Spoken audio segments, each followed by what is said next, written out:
Bon, c'est notre dernier jour au bureau. Après, la semaine prochaine, on va être éclaté, on n'aura plus le droit de se retrouver, donc on en profite.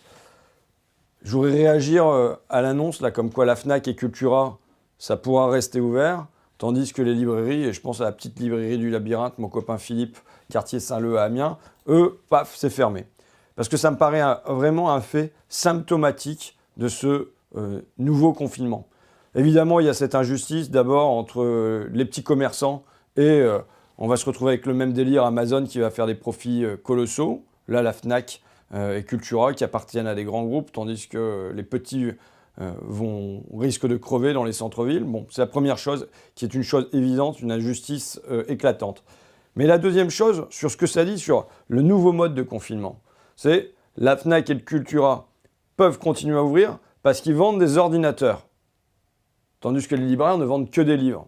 Ça veut dire quoi sur notre société vue par la Macronie, tu sais, par la Startup Nation, à l'ère du digital et du numérique, où tu as des lignes budgétaires partout là-dessus.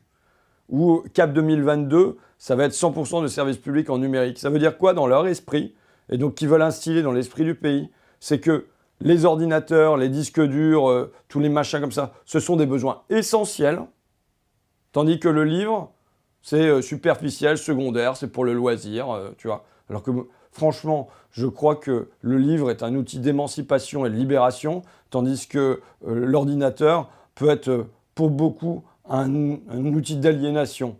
Mais ça dit encore quelque chose en dessous sur ce confinement. C'est la troisième chose.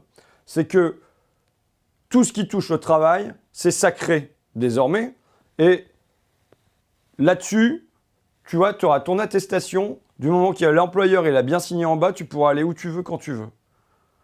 Parce que le travail, on n'y touche pas. L'économie, on n'y touche pas. La croissance, on n'y touche pas.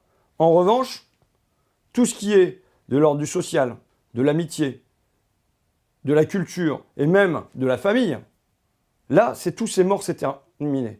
Les parents pourront plus aller voir leurs enfants et on le dit même pas comme ça.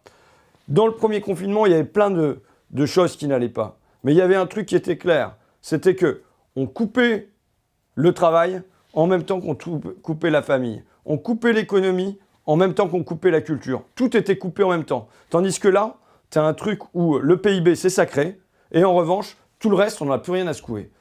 Je sais pas, moi, ça me met furieux.